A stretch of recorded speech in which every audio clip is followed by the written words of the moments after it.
ललिता निवास प्रकरणमा पक्राउ परेका सञ्चार सचिव राउतलाई थुना मुक्त गर्न सर्वोच्चको आदेश।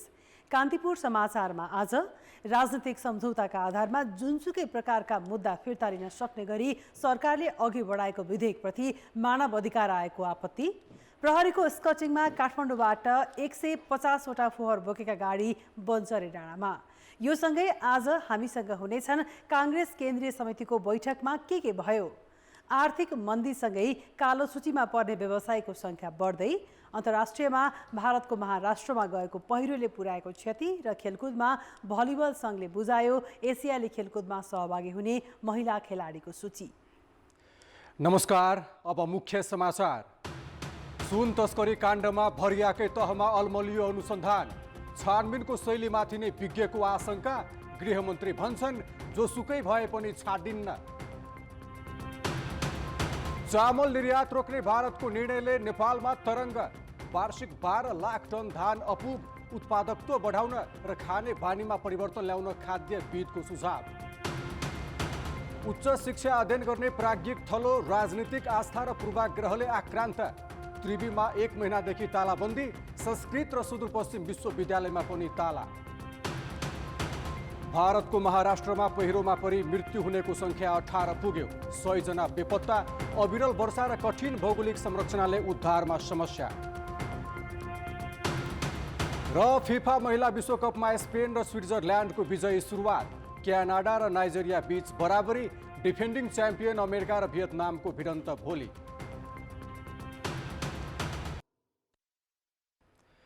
झण्डै 1 क्विन्टल सुन तस्करी प्रकरणका मुख्य अभियुक्त अझै पक्राउ परेका छैनन्।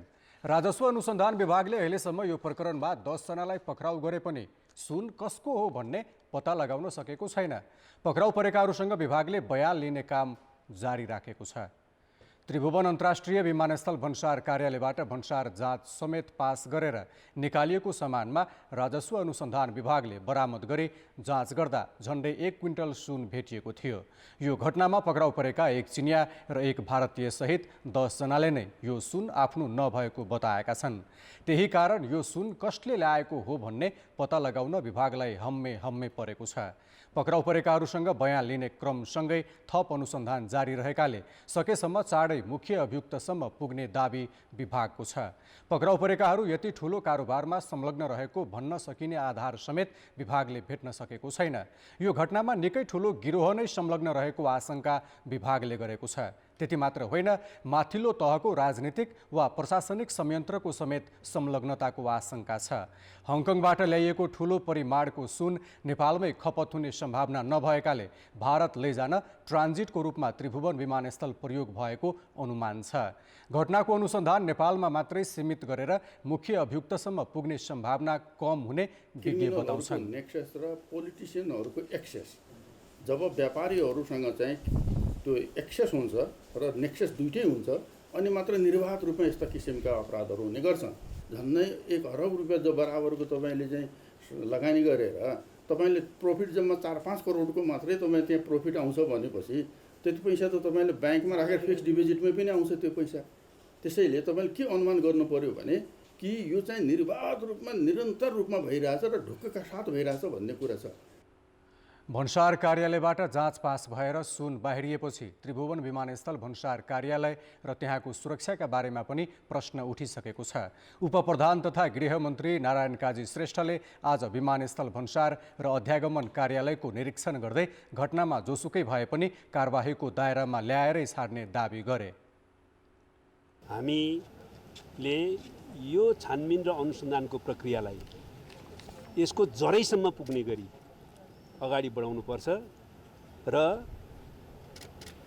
जस्तो सुकै र जोसुकै भए पनि यसको नेक्सस र रुटमा पुग्ने गरी अनुसन्धानलाई अगाडि बढाएर कारबाहीको प्रक्रियामा जानुपर्छ। सुन बरामद भएको 3 दिनसम्म पनि मुख्य अभियुक्तसम्म पुग्न नसक्नुले भने आशंका जन्माएको छ। यसअघिका यस्तै घटनामा पनि राज्यका निकाय मुख्य अभियुक्तसम्म पुग्न सकेको थिएन। एकपटक प्रहरीले गरेको अनुसन्धानमा चाहिँ गोरेसम्म पुगेको थियो त्यो प्रहरीको अनुसन्धानबाट। त्यो भनेको मूल व्यक्ति नै थियो एकजना। त्यसैले गर्दाखेरि अब यसबाट चाहिँ त्योभन्दा अगाडिका अन्य घटनाक्रमहरू हामी स्वयंले पनि त्यहाँ सिआइबीबाट अनुसन्धान गर्ने क्रममा देख्दाखेरि ती संयन्त्रहरूको एक त व्यावसायिक क्यापेबिलिटी पनि कमै छ भन्नुपर्ने हुन्छ। त्यसले गर्दाखेरि यसले चाहिँ तार्किक निष्कर्षमा पुर्याउँछ भन्ने कुरामा चाहिँ ठुलो प्रश्न चिन्ह खडा भएको छ। अहिलेसम्म पक्राउ परेका सामान आयात गर्ने रेडी ट्रेड प्रणालीका सञ्चालक भनिएका दिलीप भुजेल चाउमिन कारखानाका मजदुर रहेको खुलासा भएको छ। यसअघि उनी मजदुरी काम गर्दै आएका व्यक्ति हुन्। उनको नाममा रेडी ट्रेड प्रणाली गत चैत 19 गते मात्रै दर्ता भएको कम्पनी रजिस्ट्रारको कार्यालयको रेकर्डमा छ। त्यस यता उनको नाममा रहेको कम्पनीले 28 पटक सामान आयात गरेको देखिन्छ। त्यसमा 15 पटक स्कुटरको ब्रेक सू आयात गरेको रेकर्डमा छ। सर्वोच्च अदालतले ललिता निवास जग्गा प्रकरणमा अनुसन्धानका लागि पक्राउ गरेका सञ्चार सचिव कृष्ण बहादुर राउतलाई तारिखमा छाड्न आदेश दिएको छ। अदालतले अन्य आरोपीको बन्दी प्रत्यक्षीकरण रिट भने खारेज गरिदिएको छ। न्यायाधीश प्रकाश ढुङ्गाना र नहकुल सुवेदीको इजलासले प्रहरीको केन्द्रीय अनुसन्धान ब्युरो सिआइबीबाट पक्राउ परेका सचिव राउतलाई अनुसन्धान नसकिएसम्म सम्बन्धित अदालतको अनुमति बिना नेपाल बाहिर जान नपाउने शर्तमा रिहा गर्न आदेश दिएको हो। तर इजलासले मीनबहादुर गुरुङ, सुधीर कुमार शाह र धर्मप्रसाद गौतमको बन्दी प्रत्यक्षीकरणको रिट भने खारेज गरेको छ। यसअघि सर्वोच्चको अन्तरिम आदेशबाट थुनामुक्त भएका गौतम लगायतले गैरकानुनी थुनामा राखिएको भन्दै सर्वोच्चमा रिट निवेदन दायर गरेका थिए। सो लगतै प्रहरीको सिआइबीले उक्त अन्तरिम आदेश खारेज गर्न निवेदन दियो। इजलासले यसअघिको अन्तरिम आदेश समेत खारेज गर्दै आरोपितहरूलाई पक्राउ गर्न बाटो खोलिदिएको छ। कृष्णबहादुर राउतको हकमा परमादेश जारी भएको छ र बन्दी प्रत्यक्षीकरण खारेज भएको स्थिति छ भने अन्य सबै रिट निवेदनहरू खारेज भएको स्थिति छ। यसको मतलब के हो भने साधिकार निकाय काठमाडौँ जिल्ला अदालतबाट अनुसन्धानको लागि म्याद थपेको हुनाले बन्दी प्रत्यक्षीकरण जारी गर्नुपर्ने स्थिति भएन भनेर आदेशमा बोलिएको छ। अदालतको आदेश बिना अनुसन्धान कार्य सम्पन्न नभएसम्म नेपाल बाहिर जान नपाउने गरेर एउटा शर्तसहितको तारिखमा राखेर अनुसन्धान गर्ने। ललिता निवास जग्गा प्रकरणमा प्रहरीले कृत्य तथा सङ्गठित अपराधमा अनुसन्धान गरिरहेको छ। यता जिल्ला अदालत काठमाडौँले अनुसन्धानका लागि सबै आरोपीलाई 5 दिनको म्याद थप गरेको छ। तर सञ्चार सचिव राउत भने सर्वोच्चले तारिखमा छाड्न आदेश दिएकाले म्याद थप गरे पनि थुना मुक्त हुनेछन्।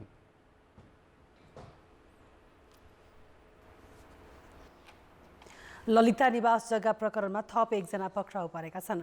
प्रहरीको केन्द्रीय अनुसन्धान ब्युरो सिआइबीले दिल्ली बजार मालपोत कार्यालयका तत्कालीन प्रमुख कलाधर देउजालाई पक्राउ गरेको हो।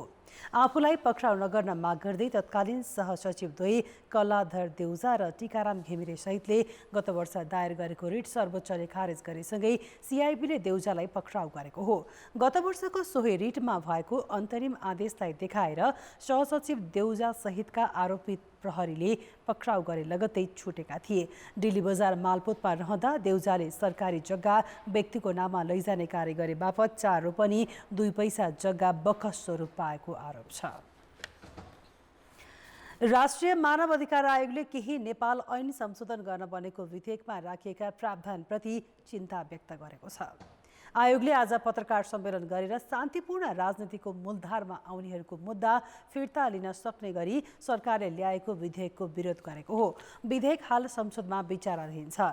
विधेयकमा शान्तिपूर्ण राजनीतिक क्रियाकलाप सञ्चालन गर्ने प्रतिबद्धता जनाई नेपाल सरकार र त्यस्तो राजनीति दल वा समूह बीचको सम्झौताबाट मुद्दा फिर्ता लिने सहमति भए जुनसुकै तहको अदालतमा विचाराधीन रहेको मुद्दा भए पनि फिर्ता लिन बाधा पर्ने छैन भन्ने उल्लेख छ। आयोगले यो विधेयक जस्ताको तस्तै पारित भए संक्रमणकालीन न्यायिक संयन्त्रहरू औचित्यहीन बन्न सक्ने चिन्ता समेत व्यक्त गरेको छ।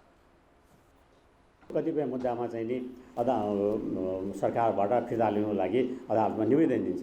निवेदन दिएपछि बहस हुन्छ। बहस भइसकेपछि अदालतले मुद्दा फिर्ता दिन मिल्छ मिल्दैन निर्णय गर्छ। त्यसपछि मात्र चाहिँ मान्छ।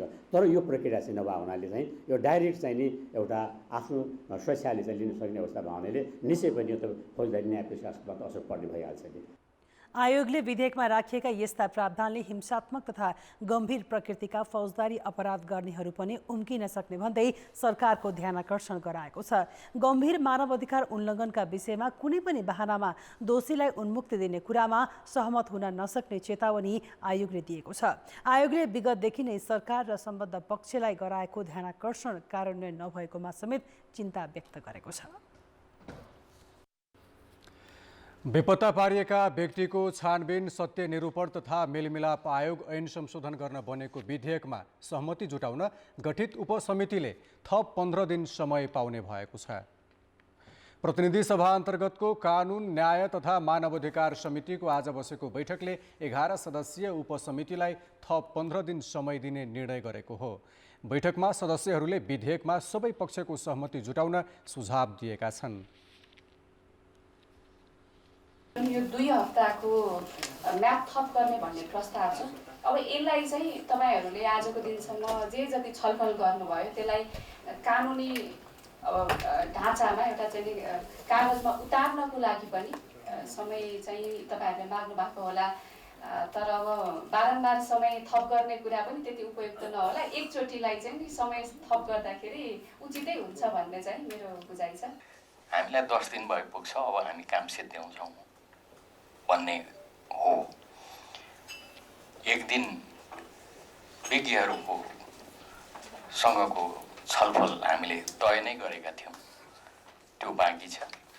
एक दिन विज्ञहरूसँग, त्यसपछिको बाँकी 9 दिन हाम्रो मसौदा गरेर समिति समक्ष प्रस्तुत गर्ने प्रतिवेदन। हामीलाई त 10 दिन भयो पुग्छ भन्ने हाम्रो सोचाइ हो। विधेयकमा सहमति जुटाउन गत जेठ 5 गते उपसमिति गठन गरिएको थियो। उपसमितिलाई सुरुमा 21 दिनको समय दिएको थियो। बैठकमा सदस्यहरूले समितिको सभापति चयन ढिलो हुँदा काम कारबाही प्रभावित भएको भन्दै सभामुखको आलोचना गरेका थिए। 1 वर्षदेखि पदाधिकारी विहीन सत्य निरूपण तथा मेलमिलाप आयोग र बेपत्ता पारिएका व्यक्तिको छानबिन आयोगको म्याद सरकारले पुससम्म थप गर्यो। तर आयोग सम्बन्धी कानुन संशोधनका लागि अघि बढाइएको विधेयक भने समितिमा पुगेर अड्किएको छ। शान्ति प्रक्रियाका बाँकी काम टुङ्गो लगाएर पीडितलाई न्याय दिन कानुन आवश्यक छ। तर कानुन बनाएर आयोगहरूमा पदाधिकारी नियुक्त गरी पीडितलाई न्याय दिन भने दलहरू अझै गम्भीर देखिएका छैनन्।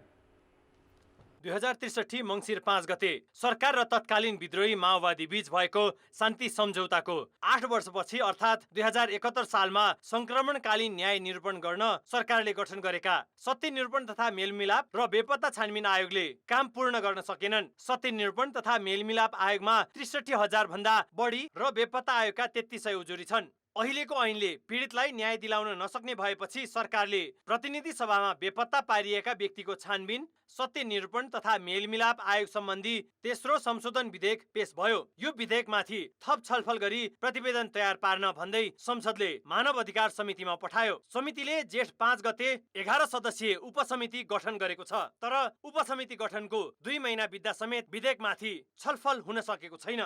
यो ढिलै भए पनि यी सबै समितिका सबै सदस्यहरूमा एउटा गम्भीरतापूर्वक के कुराको चाहिँ बोध भयो भने यसलाई हामीले छिट्टै किनारा लगाउनुपर्छ। एक प्रकारको छलफल त गर्यौँ, विज्ञहरूको चाहिँ सुझावहरू के हुन्छ त्यसलाई फेरि एकचोटि उहाँहरूको सुझाव सुनेर हामी प्रतिवेदन तयार गर्ने प्रक्रियामा चाहिँ हामी उपसमिति छ।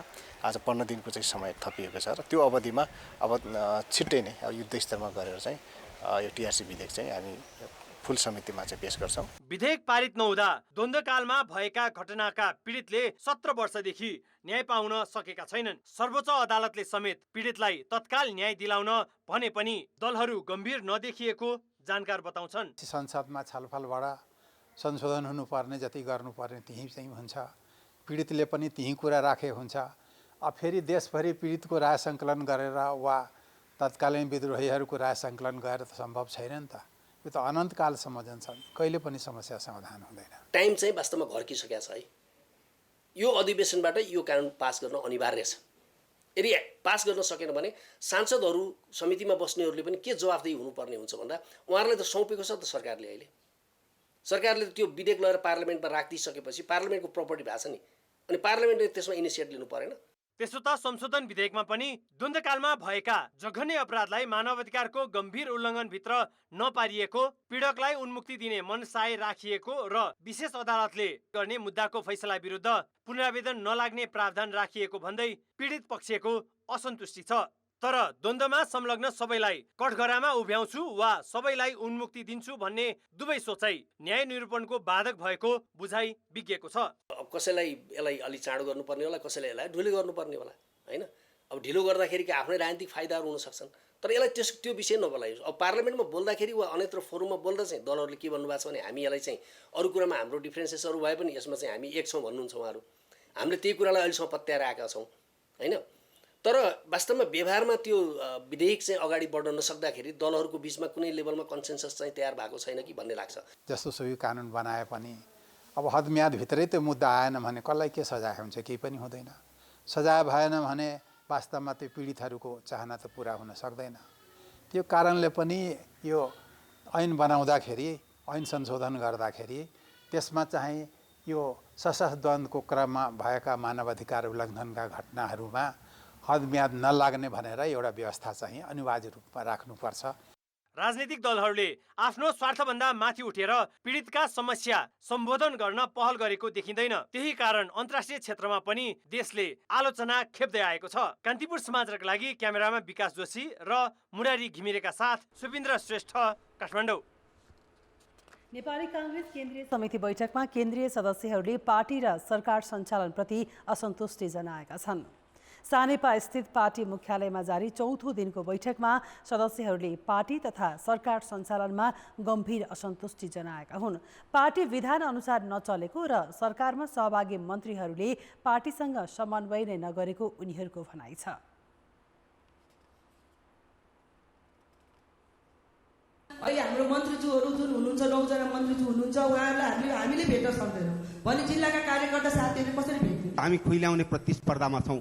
सभापतिलाई खुइल्याउन पाए सबैभन्दा ठुलो काङ्ग्रेस हुन पाइन्छ भने झैँ गरी सभापतिलाई खुइल्याउँछौँ, होइन अरू पदाधिकारीलाई खुइल्याउन कोही व्यस्त छौँ, कोही महामन्त्रीलाई। आजको यो बहसमा हेरिरहँदाखेरि मैले भन्नै पर्छ कि आज महामन्त्री एउटा क्याम्पमा, सभापति एउटा क्याम्पमा जस्तो गरेर हामी यहाँ बहस गर्यौँ। यही हो हाम्रो यो कार्य समितिको एजेन्डा, यही हो। बैठकमा भ्रष्टाचार जस्तो गम्भीर विषयमा पार्टी मौन रहने गरेको भन्दै सभापति सहित पदाधिकारीको आलोचना समेत भएको छ। धेरै ठुल्ठुलो कुरा गर्नुहुन्थ्यो नारायण काजी श्रेष्ठ। आज सुन तस्करको कुरा आएको छ। 100 केजी सुन, 150 केजी सुन चाहिँ एयरपोर्टमा चाहिँ पक्रेको स्थिति छ।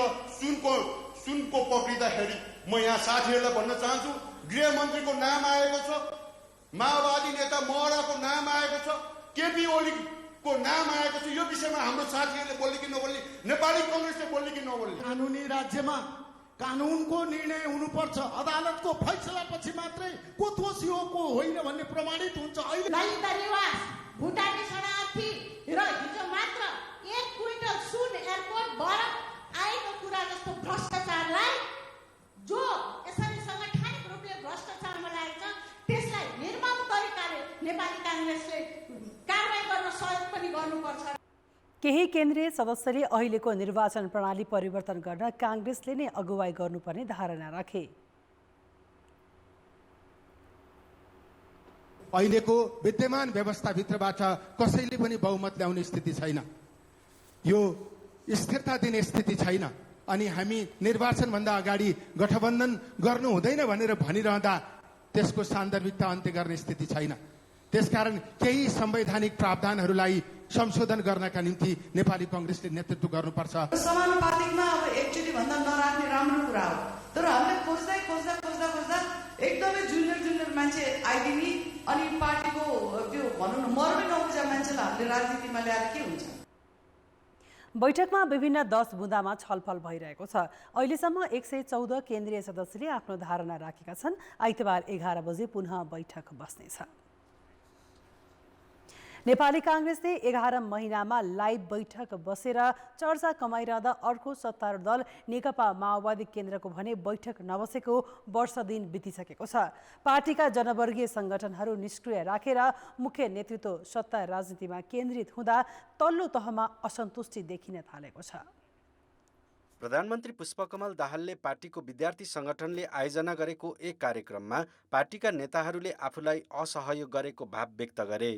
रैथाने शब्द प्रयोग गर्दै प्रधानमन्त्री दाहालले आफूलाई सङ्कटका बेला मौन बसेको बताए। उनले भने जस्तै माओवादीका प्राय सबै संरचना निष्क्रिय जस्तै छन्।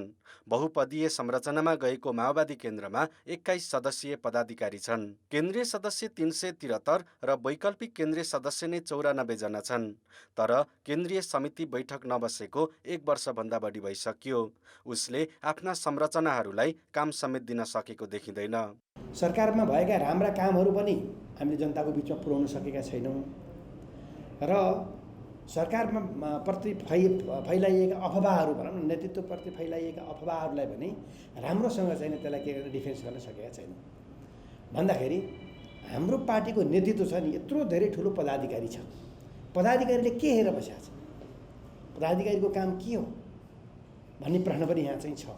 हामी त्यो उठाइ पनि राखेका छौँ। माओवादी केन्द्रका विभिन्न 32 विभाग काम चलाउमा सीमित छन्।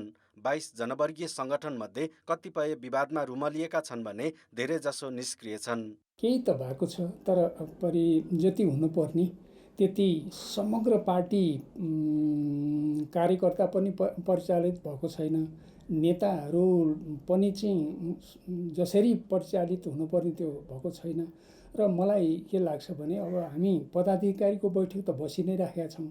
यस विषयमा प्रत्येक बैठकमा हाम्रो छलफल चलिरहेको छ। धेरै राम्रा कामहरू भएको छ, तर जनतासम्म यो पुगेको छैन र हामीले जनतामा सम्प्रेषण गर्नका लागि चाहिँ अलिकति एकरूपताका साथ जानुपर्छ, मेहनत गर्नुपर्छ भन्ने कुरा त भइरहेको छ।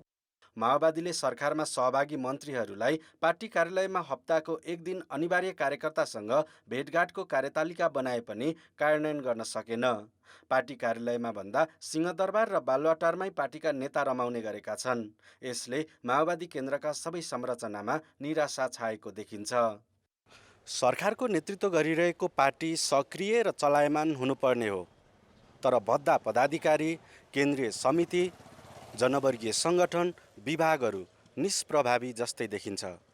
कान्तिपुर समाचारका लागि क्यामेरामा रूपक कोइरालाको साथमा अवतार राई, काठमाडौँ। अब बाँकी समाचार। सुनसरीको धरान तरहरा सडक खण्डको सेउती पुलमा गोली प्रहार गरी 1 जनाको हत्या भएको छ।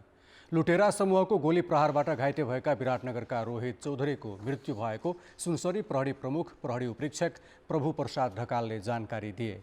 गोली लागेर गम्भीर घाइते भएका चौधरीलाई बीपी प्रतिष्ठान लगिएकोमा उपचारका क्रममा मृत्यु भएको हो। धनकुटाको मूल घाटबाट विराटनगर आउँदै गरेका 28 वर्षीय चौधरीमाथि अपराह्न हतियारधारी समूहले गोली प्रहार गरी लुटपाट गरेको थियो।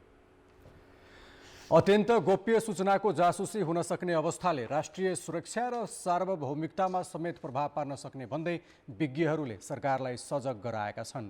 आधुनिक सूचना प्रविधिले राष्ट्रिय सुरक्षामा पार्ने प्रभाव विषयमा राष्ट्रिय सुरक्षा परिषदले गरेको अन्तर्क्रियामा सरकारी निकायका सूचना प्रविधि विज्ञले सरकारलाई साइबर सुरक्षामा नचुक्न सुझाव दिएका छन्। प्रधानमन्त्री तथा मन्त्री परिषदको कार्यालयमा भएको अन्तर्क्रियामा नेपाल प्रहरी, नेपाली सेना र सूचना तथा सञ्चार प्रविधि मन्त्रालयका विज्ञले सूचना प्रविधि प्रयोगले राष्ट्रिय सुरक्षामा भएका र हुन सक्ने चुनौतीबारे ब्रिफिङ गरेका थिए। साइबर आक्रमण तथा साइबर अपराधले गर्दा राष्ट्रिय सूचनाको संरक्षण तथा व्यक्तिगत गोपनीयताको संरक्षणमा जटिलता थपिएको विज्ञहरूको भनाइ छ। राष्ट्रिय र सामरिक महत्त्वका साथै अन्य सूचना चोरी गर्ने, ह्याक गर्ने तथा देशको सम्पूर्ण कम्प्युटर नेटवर्कमाथिको साइबर आक्रमणको जोखिमबाट बच्न प्रविधि र जनशक्ति थपका लागि उनीहरूले सरकारको ध्यानाकर्षण गराएका थिए। साइबर सुरक्षाका लागि अन्तर्राष्ट्रिय स्तरको प्रविधि, दक्ष जनशक्तिको अभाव रहेको विज्ञहरूले बताएका थिए। त्यस अवसरमा प्रधानमन्त्री पुष्पकमल दाहालले केही महिना अघि साइबर आक्रमणको प्रयासबाट सरकारका वेबसाइट नै अवरुद्ध भएको घटना र त्यसबाट नागरिकलाई सेवा प्रवाहमा परेको प्रभावले आफूलाई संवेदनशील बनाएको बताएका थिए। उनले साइबर सुरक्षा नीति निर्माण गरी कार्यान्वयनमा ल्याउने र सूचना प्रविधि सम्बन्धी विधेयक पनि संसदमा पेश गर्ने गृह कार्य भइरहेको बताएका छन्। रुसले युक्रेनसँगको खाद्यान्न निर्यात सम्बन्धी सम्झौता नवीकरण नगरेपछि विश्वभर मूल्य वृद्धि र खाद्यान्न सङ्कट निम्ताने जोखिम बढेको छ। यही बेला भारतले समेत चामल निर्यातमा प्रतिबन्ध लगाउने घोषणा गरेको छ। वर्षेनी 45 अर्बभन्दा बढीको धान चामल आयात भइरहेको अवस्थामा यो प्रतिबन्धले नेपाललाई प्रत्यक्ष प्रभाव पार्नेछ। चामलमाथिको परनिर्भरता घटाउन चैते धान खेतीको विस्तारदेखि उत्पादकत्व बढाउनेसम्मका कार्यक्रम ल्याउन विज्ञहरूले सुझाव खडेरी, डुबान जस्ता जलवायुजन्य प्रकोपका कारण यो वर्ष धान उत्पादनमा कमी आउने प्रक्षेपणपछि भारतले चामल निर्यातमा प्रतिबन्ध लगाएको छ।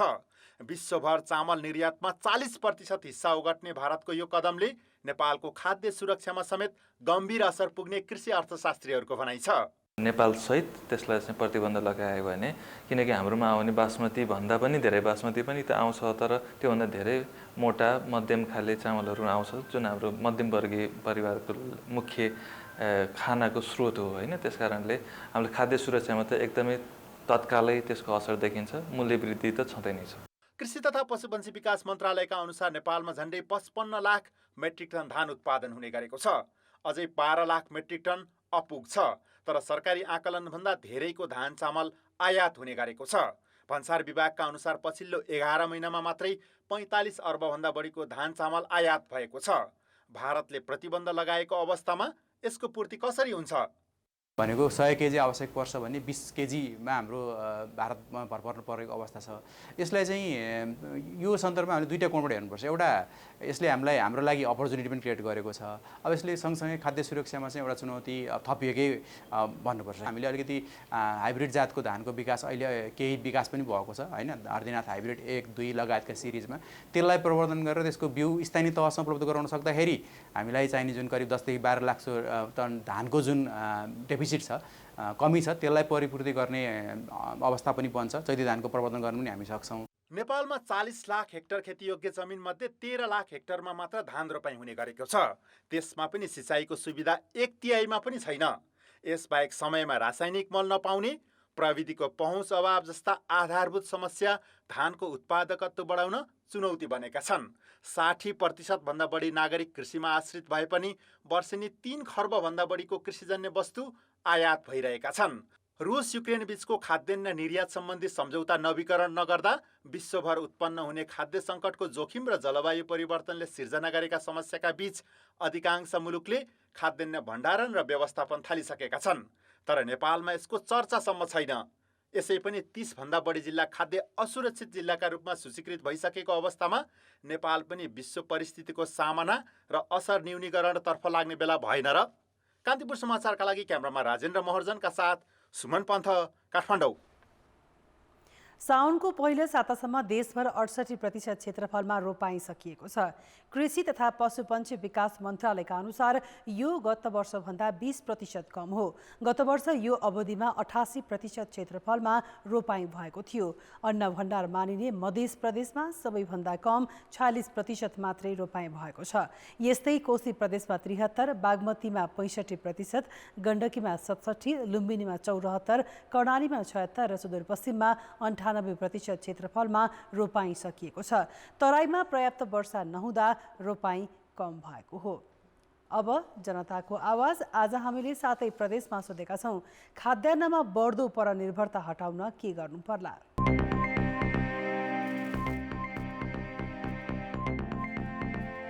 किसानलाई चाहिँ नि सहुलियत रेटमा चाहिँ ऋण उपलब्ध गराउनु पर्यो, कृषि ऋण उत्पन्न गराउनु पर्यो। सरकारले कृषि पेसालाई जोड दिएर स्थानीय उत्पादन बढाउनतर्फ चाहिँ ध्यान दिनुपर्छ। खेतीपातीको लागि एकदम ठुलो रूपमा त्यो खेतीपाती खेत चाहियो। सबै कुरोको सुविधा दिएदेखि हाम्रो नेपालमा पनि मलाई पुग्ने, आफ्नो नेपाललाई पुग्ने उपयोग हुन्छ होला। कृषकहरूले खेती बाँझो राख्नु भएन र सबैले कृषिमा ध्यान दिनु पर्यो। सरकारले चाहिँ अब हामीलाई बाहिर नजानु परोस्, यहीँनिर पाओस् भन्नाले यहाँ त्यहाँनिर फेसिलिटी दिनु पर्यो। सबैभन्दा पहिला त हाम्रो यो छिटपुट कुखुरी खेती गर्ने प्रणाली छ नि, त्यसलाई एकीकृत गरेर चक्लाबन्दी रूपमा खेती प्रणाली चाहिँ अपनाउनु पर्यो। कृषि गर्नेहरूलाई सरकारले प्रोत्साहन गर्नु पर्यो। आत्मनिर्भर बन्नेतिर बाटोतिर जानु पर्यो। जतिसक्दो स्थानीय उत्पादनलाई जोड दिएर आफ्नै ठाउँमा उत्पादन भएको वस्तुलाई चाहिँ प्रयोग गर्न सकेपछि जति मात्रामा चाहिँ जस्तो नीतिहरू बनाएको छ त्यो नीतिहरूलाई चाहिँ प्रभावकारी रूपमा कार्यान्वयन गर्न सक्यो भने कृषि क्षेत्रलाई सम्मानित पेसाका रूपमा ग्रहण गर्नु पर्यो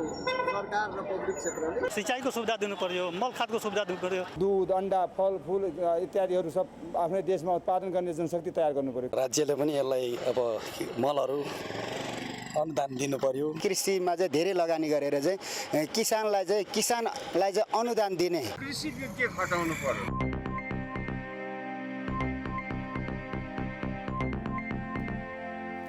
प्रदेशसभाका सभामुखहरूले सङ्घका कारण आफूहरूले प्रभावकारी काम गर्न नसकेको गुनासो गरेका छन्। काठमाडौँमा आज आयोजित सङ्घीय संसद र प्रदेशसभाका सभामुख तथा उपसभामुख बीचको अन्तर्क्रियामा उनीहरूले प्रदेशसभा स्वतन्त्र हुनुपर्ने भए पनि केन्द्रीय राजनीतिक प्रभावका कारण काम गर्न समस्या हुने गरेको गुनासो गरेका हुन्। यो वास्तवमा प्रदेश हामीले त तिनवटा सरकारको परिकल्पना गरे हो। प्रदेश आफैमा स्वतन्त्र सरकार हो, स्वतन्त्र संसद हो। प्रतिनिधि सभाका सभामुख देवराज घिमिरेले संसदको आवश्यकता हेरेर ऐन निर्माण गरिनुपर्ने बताए। यस्तै राष्ट्रिय सभाका अध्यक्ष गणेश तिमिल सिन्हाले संसद सञ्चालनका लागि सभामुख निष्पक्ष हुनुपर्ने तर त्यसका लागि जिम्मेवारी दिनुपर्ने बताए। परम्परागत ढङ्गबाट पछ्याउने मात्र होइन कि हाम्रो वस्तुगत स्थितिको आधारमा हामीले कसरी लिन सक्छौँ, हाम्रो ऐन कानुनको आवश्यकतालाई हामी कसरी पहिचान गर्न सक्छौँ, पहिचान गरेका ऐन कानुनहरूलाई विधिसम्म ढङ्गबाट निर्माण गर्ने हाम्रो सठिक बाटोहरू के हुन सक्छ, यी जस्ता कुराहरूमा पनि सृजनशील ढङ्गबाट हामीले सोच्ने बेला आएको छ। सभा सञ्चालन गर्नेले त्यो निष्पक्षताका साथ सुसञ्चालन गर्न पर्यो। तपाईँ हाम्रा भूमिका त्यहाँ प्रभावकारी हुन पर्यो, खास गरी निष्पक्ष हुन पर्यो, विधिसम्मत हुनु पर्यो। अन्तर्क्रियामा सङ्घीय संसदका पदाधिकारी सहित 7वटै प्रदेशका सभामुख तथा उपसभामुख र सचिव सहभागी थिए। उच्च शिक्षा अध्ययन गर्ने प्राज्ञिक थलो विश्वविद्यालयहरू शान्तिपूर्ण र व्यवस्थित हुनुपर्छ। तर नेपालका विश्वविद्यालयमा विभिन्न समूहले आफ्ना माग राखेर तालाबन्दी गर्ने गरेका छन्। अहिले त्रिभुवन संस्कृत र सुदूरपश्चिमाञ्चल विश्वविद्यालय विभिन्न समूहले गरेको तालाबन्दीले आक्रान्त छन्। लगातारको तालाबन्दीले यी विश्वविद्यालयको शैक्षिक र प्रशासनिक काम प्रभावित छन्। राजनीतिक हस्तक्षेप र आस्थाकै आधारमा कहिले विद्यार्थी शिक्षक त कहिले स्थानीयको विश्वविद्यालयमा आन्दोलन र तालाबन्दी गर्दा नेपालको उच्च शिक्षामाथि नै नकारात्मक प्रभाव परेको छ। मुलुकै पुरानो त्रिभुवन विश्वविद्यालयका उपकुलपति सहित पदाधिकारी र केन्द्रीय क्याम्पस प्रमुखको कार्यालयमा तालाबन्दी भएको 1 महिना हुन लाग्यो। त्रिवी पीडित सङ्घर्ष समितिले विश्वविद्यालयको जग्गा विभिन्न सङ्घ सङ्गठनलाई अवैधानिक रूपमा उपयोग गर्न दिएको भन्दै असार 7 गतेदेखि तालाबन्दी गरेको छ। सङ्घर्ष समितिले त्यस्ता जग्गा तत्काल फिर्ता गर्नुपर्ने, कीर्तिपुरवासीसँग भएको सम्झौता अनुसार अस्पताल सहितको मेडिकल कलेज सञ्चालन गर्नुपर्ने, स्थानीयले रोजगारीको सुनिश्चितता दिनुपर्ने लगायतका माग राखेर उपकुलपति, शिक्षाध्यक्ष, रजिस्ट्रार र केन्द्रीय क्याम्पस प्रमुखको कार्यालयमा तालाबन्दी गरेको हो। लामो समयको तालाबन्दीले विश्वविद्यालयको प्रशासनिक र शैक्षिक गतिविधिमा नकारात्मक असर परेको छ। हामीले त्यत्रो जग्गा लिएपछि हाम्रो कमी पढ्नेलाई सहज हुनु पर्यो भने त्यो बेला हामीले तत्काल एउटा प्रत्येक सङ्ख्यामा एउटा छात्रवृत्ति दिने कुरा भएको थियो र अर्को के छ भने रोजगारी विषयमा पनि अब स्थानीयलाई प्रायोरिटी रोजगारीमा हुनु पर्यो। केन्द्रका पनि चाहिँ पदाधिकारीहरूको कार्यकक्ष मात्रै हो केन्द्रमा चाहिँ बन्द भएको, हाम्रो चाहिँ पुरै कार्यालय बन्द भएको हुनाले हामीले नियमित रूपमा काम गर्न अहिले पाइराखेका छैनौँ। त्यसले गर्दा अब अहिले पनि हामीले चाहिँ यी बाहिर बसेर यस्तै सामान्य कामहरू गरेर बिताएका छौँ। त्यस भएकोले यसको असर छ। नियमित रूपमा काम हाम्रो चाहिँ गर्न नपाउनु नै हाम्रो समस्या हो। त्यसो त नेपाल संस्कृत र सुदूरपश्चिमाञ्चल विश्वविद्यालय पनि तालाबन्दी छ। उप प्राध्यापक र कर्मचारीको परीक्षा पारदर्शी नभएको आरोप लगाउँदै नेपाल विद्यार्थी सङ्घले संस्कृत विश्वविद्यालयको केन्द्रीय कार्यालय, सेवा आयोग र आयुर्वेद अध्ययन संस्थानमा तालाबन्दी गरेको छ। यस्तै कञ्चनपुर स्थित सुदूरपश्चिम विश्वविद्यालयमा पनि क्याम्पस प्रमुखहरूको नियुक्ति प्रक्रियाको विरोध गर्दै एमाले र राप्रपा निकट प्राध्यापक र विद्यार्थीले 5 दिन यता ताला लगाएका छन्।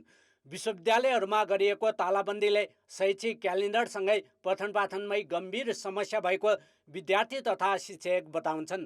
भिसी, रेक्टर, रजिस्ट्रारहरूको कार्यालयमा तालाबन्दी गर्दा विद्यार्थीको पठन पाठनमा देखि लिएर गएर शैक्षिक क्यालेन्डर प्रभावित भइरहेको छ। व्यक्तिगत स्वार्थ र दलीय स्वार्थभन्दा माथि उठेर संस्थागत चिन्तनका साथ अगाडि बढियो भने कुनै पनि समस्या आउन सक्दैन। कहिले विद्यार्थी त कहिले शिक्षक अनि कर्मचारी तथा स्थानीयले गर्ने तालाबन्दीले समग्र शैक्षिक अवस्था खस्किँदै गएको विश्वविद्यालयका पदाधिकारी बताउँछन्। विश्वविद्यालय ताला लाएर घाटाकला हुन्छ। आखिर हाम्रै विद्यार्थी भाइ बहिनीहरू हाम्रै पठन पाठनमा अवरोध सिर्जना हुने हो। त्यसमाले यो बारेमा कम्तीमा तालाबन्दीकै बारेमा अलि सिरियसली नै सोच्नुपर्ने हुन्छ। हाम्रा अब विभिन्न उपायहरू छन्। विश्वविद्यालयमा हुने राजनीतिक हस्तक्षेप तथा तालाबन्दीकै कारण उच्च शिक्षा अध्ययनका लागि विदेशिनेहरूको सङ्ख्या वर्षेनी बढ्दछ।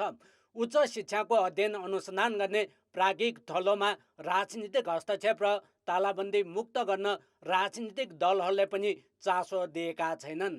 विश्वविद्यालय जस्तो प्राज्ञिक थलोमा विभिन्न माग राखेर भएको तालाबन्दीले समग्र मुलुकै उच्च शिक्षामै गम्भीर असर परेको छ। कान्तिपुर समाचारका लागि दाङबाट अमर क्षितिज, क्यामेरामा हेम प्रसाईका साथ नारायण किलम्बु, काठमाडौँ। सरकारले प्रहरी परिचालन गरेर बन्सरे डाँडा ल्यान्डफिल्ड साइडमा फोहोर फाल्न सुरु गरेको छ। नुवाकोटको कखने गाउँपालिकाका स्थानीय र जनप्रतिनिधिले फोहोरका गाडी प्रवेशमा अवरोध गरेपछि काठमाडौँबाट प्रहरी लगेर फोहोर फाल्न थालिएको हो। काठमाडौँबाट फोहोर बोकेका 100 भन्दा बढी गाडी दिउँसो ल्यान्डफिल्ड साइड गएका थिए, तर स्थानीयले अवरोध गरेपछि प्रहरी परिचालन गरेर फोहोर फालिएको हो। सरकारले आफूहरूका मागको व्यवस्था गरेर जबरजस्ती फोहोर फालेको भन्दै स्थानीयले भोलि पनि अवरुद्ध गर्ने चेतावनी दिएका छन्। अब जनमतको अन्तिम परिणाम। जनमतमा हिजो हाम्रो प्रश्न थियो, डिजिटल स्वास्थ्य सेवालाई प्रभावकारी बनाउन के गर्नु पर्ला? ए डिजिटल साक्षरता, बी इन्टरनेटको सहज पहुँच र सी अस्पतालको आधुनिकीकरण। जनमतको अन्तिम परिणाम यस्तो छ, ए डिजिटल साक्षरतामा 36%, बी इन्टरनेटको सहज पहुँचमा 21% र सी अस्पतालको आधुनिकीकरणमा 43% मत प्राप्त भएको छ। अब आजको प्रश्न। जनमत। सुन तस्करीका घटनामा मुख्य अभियुक्त किन पक्राउ पर्न नसकेका होलान्? ए राजनीतिक संरक्षण, बी कर्मचारीको मिलेमतो र सी कमजोर अनुसन्धान। जनमतको अन्तिम परिणाम भोलि बेलुका 8 बजेको कान्तिपुर समाचारमा प्रसारण गर्नेछौँ। कृपया न्युज स्पेस एबीवासी टाइप गरी 34001 मा SMS गरी आफ्नो मत व्यक्त गर्नुहोला। अर्थ र विकास। ब्याङ्कको ऋण तिर्न नसकेर उद्यमी तथा व्यवसायी कालो सूचीमा पर्ने क्रम बढेको छ। साउनका 4 दिनमा मात्रै 830 जना कालो सूचीमा परेका छन्। दैनिक 200 को हाराहारीमा कालो सूचीमा परेका अधिकांश लघु तथा मझौला उद्योगी हुन्। आगामी मौद्रिक नीतिले राहत दिन नसके कालो सूचीमा पर्ने क्रम झनै बढ्ने चिन्ता व्यवसायीको छ। कर्जा सूचना केन्द्रका अनुसार गत आर्थिक वर्षमा मात्रै 29,350 जना कालो सूचीमा परेका छन्। 2075 असारमा 5,106 कम्पनी तथा व्यवसायी कालो सूचीमा परेकोमा यो 5 वर्षको बीचमा यो सङ्ख्या 15 गुणाले बढेको छ। उद्योगी व्यवसायी समस्यामा पर्दा पनि बजेटले राहतका कुनै कार्यक्रम नल्याएपछि अहिले उद्योगी व्यवसायी राष्ट्र ब्याङ्कले लिने मौद्रिक नीतिको प्रतीक्षामा छन्। हामी राष्ट्र ब्याङ्कसँग के भन्छौँ भने अहिलेका जुन हामी उद्योगीहरूको क्याटेगोरी छुट्याएर विगतमा भए जस्तै नै 5 लाखसम्मको ऋणी कति छन्, 15 लाखसम्मको ऋणी कति छन्, 1 करोडसम्मको ऋणी कति छन्, त्यसलाई छुट्याएर बढीभन्दा बढी बेनिफिट कसरी हुन्छ, यिनीहरूलाई रिहाई कसरी गर्न सक्छ, त्यो कुरालाई मतलब एकदमै मार्केबल गर्नुपर्नेछ र त्यसलाई 2 वर्षको लागि त्यसको जो के छ भने उसको जो ब्याज बुझाउने उसको जुन छ त्यसलाई रिसेड्युल गरिदिनुहोस्। नेपाल राष्ट्र ब्याङ्कले आइतबार मौद्रिक नीति सार्वजनिक गर्ने तयारी गरेको छ। गत वर्ष लिएको सङ्कुचनकारी नीतिका कारण बजारमा वस्तुको माग कमी आउँदा उद्योगी व्यवसायी ब्याङ्कको किस्ता तथा ब्याज नै तिर्न नसक्ने अवस्थामा पुगेको बताउँछन्। साना उद्योग तथा व्यवसाय अहिले 30% क्षमतामा मात्रै चलेका छन्। अब अन्तर्राष्ट्रिय समाचार। भारतको पश्चिमी प्रान्त महाराष्ट्रमा आएको विनाशकारी पहिरोमा परि मृत्यु हुनेको संख्या 18 पुगेको छ। महाराष्ट्रको रायगढ जिल्लाको इर्सालबाडी गाउँमा आएको पहिरोमा अझै 100 जना बेपत्ता छन्। प्रभावित बाडी इर्सालबाडी पहाडी भेगमा पर्छ। अत्यधिक वर्षा र कठिन भौगोलिक संरचनाका कारण उद्धार प्रभावित भएको छ। महाराष्ट्र सरकारले करिब 100 भन्दा बढी मानिस पहिरोमा पुरिएको आशंका गरेको छ। प्रहरीको टोली र स्वास्थ्य कर्मचारी उद्धार कार्यमा संलग्न छन्। अहिलेसम्म 100 जनाको उपचार सफल उद्धार गरिएको जनाइएको छ। मुख्यमन्त्री एकनाथ सिन्देले प्रति मृतकका परिवारलाई 5 लाख रुपैयाँ राहत र घाइतेको उपचार गरिदिने घोषणा गरेका छन्। खेलकुद समाचार। नमस्कार, कान्तिपुर खेलकुद समाचारमा स्वागत छ। नेपाल भलिबल संघले एसियाली खेलकुदका लागि राष्ट्रिय महिला टिमको घोषणा गरेको छ। 12 सदस्यीय टोलीमा स्टार स्पाइकर प्रतिभा मालीले टिममा पुनरागमन गरेकी छन्। चोटका कारण प्रतिभाले गत महिना घरेलु मैदानमा भएको काबा महिला च्यालेन्ज कप गुमाएकी थिइन्। अघिल्लो साता भएको प्रधानमन्त्री कप एनभिए लिग भलिबल प्रतियोगिता मार्फत प्रतिभा कोर्टमा फर्किएकी हुन्। काबा खेलेका 4 खेलाडी एसियाड खेल्ने टिममा अटाएनन्। प्रगतिनाथ, रिमा कुँवर, शान्तिकला तामाङ र पूजा चौधरी बाहिरिएका छन्। जानकी भण्डारी पनि टिममा फर्किन्। उनले पछिल्लो पटक सन् 2019मा काठमाडौँमा भएको 13औं दक्षिण एसियाली खेलकुद खेलेकी थिइन्। छनौट भएका अन्य खेलाडीमा पुनव चन्द, निरुता ठगुन्ना, उषा भण्डारी, कविता भट्ट, सफिया पुन, सङ्गम महतो, सरस्वती चौधरी, कामना विष्ट, सलिना श्रेष्ठ र अरुणा शाही छन्। टिमको कप्तानी अरुणाले गर्नेछिन्। बेल्जियमका यान्दी ब्रान्टले प्रशिक्षण गराइरहेका छन्। भलिबलको महिला टिम पहिलो पटक एसियाली खेलकुदमा सहभागी हुन लागेको हो। बङ्गलादेशमा भएको काबा बीच भलिबल प्रतियोगितामा रजत पदक विजेता महिला र पुरुष टिमका खेलाडीलाई सम्मान गरिएको छ। नेपाल भलिबल संघले आज पदक जित्ने खेलाडीलाई 25,000 रुपैयाँ पुरस्कार दिएको हो। गत पुसमा कक्स बजारमा भएको प्रतियोगितामा नेपालको दुवै टिम दोस्रो भएको थियो। महिलातर्फ कोपिला उप्रेती र कमला पुनको जोडीले नेपालको प्रतिनिधित्व गरेको थियो। पुरुष टिममा मानबहादुर श्रेष्ठ र दिलबहादुर सुनारको जोडी सहभागी भएको थियो। मानबहादुर केही दिन अघि मात्र राष्ट्रिय भलिबल टिमको कप्तानमा नियुक्त भएका थिए। यसैगरी प्रशिक्षक भरत शाह तथा व्यवस्थापक जुनु पुन मगरलाई पनि 25,000 पुरस्कार दिइएको छ। जुनुले प्राप्त गरेको रकम मध्ये 5,000 एसियाली खेलकुदको तयारीमा रहेको महिला र पुरुष टिमलाई सहयोग गरेकी छन्। यस्तै 5,000 क्यान्सर पीडित भलिबल रेफ्री चन्द्र बदना राई र बाँकी 10,000 असहाय बालबालिकाका लागि प्रदान गरिन्। टिम स्वदेश फर्किए लगत्तै राखेपका सदस्य सचिव टङ्कलाल घिसिङले विमानस्थलमै पुगेर नगद पुरस्कार सहित सम्मान गर्ने बताएका थिए। तर 6 महिना बितिसक्दा पनि सरकारका तर्फबाट पुरस्कार नपाएपछि सङ्घ आफैले खेलाडीको हौसला बढाउन आज परिषदकै उपाध्यक्ष शिव कोइरालाको उपस्थितिमा सम्मान गरेको हो। पाकिस्तानको ए टिम श्रीलङ्का एलाई 60 रनले पराजित गर्दै एसिसी मेन्स इमर्जिङ कपको फाइनलमा प्रवेश गरेको छ। कोलम्बो स्थित पिसारा स्टेडियममा आज टस जितेर ब्याटिङ गरेको पाकिस्तान 50 ओभरमा 322 रनमा अल आउट भएको थियो। ओपनर साहिबजादा फरहान 12 र साइम अयुब 22 रनमा आउट भएका थिए। तर उमर युसुफले 88 र कप्तान मोहम्मद हारिसले 52 रन बनाएपछि पाकिस्तानले चुनौतीपूर्ण योगफल बनाएको थियो। मुबासिर खानले 42 रन जोडे। लाहिरू सामाराखुन, प्रमोद मधुसान र चामिका कुमार रत्नेले 2-2 विकेट लिए। जवाफमा श्रीलङ्काले 45 ओभर 4 बलमा 262 रन बनाउँदा सबै विकेट गुमायो। आविस्का फर्नान्डोले 97 र शाहान आराचिगीले 97 रनले बनाए पनि बाँकी खेलाडी लामो समय क्रिजमा टिक्न सकेनन्। अर्शद इकबालले 5, मुसाविर खान र सुफियान मुखिमले 2-2 विकेट लिए। पाकिस्तानले सहज जित हात पार्नका लागि उनीहरूको प्रदर्शन उच्च रह्यो। उपाधिका लागि पाकिस्तानले भारत र बङ्गलादेश बीचको विजेतासँग खेल्नेछ। खेलकुद समाचार अहिलेलाई यति नै। कान्तिपुर समाचार अहिलेलाई सकियो। कान्तिपुर टेलिभिजन हेर्दै गर्नुहोला। नमस्ते।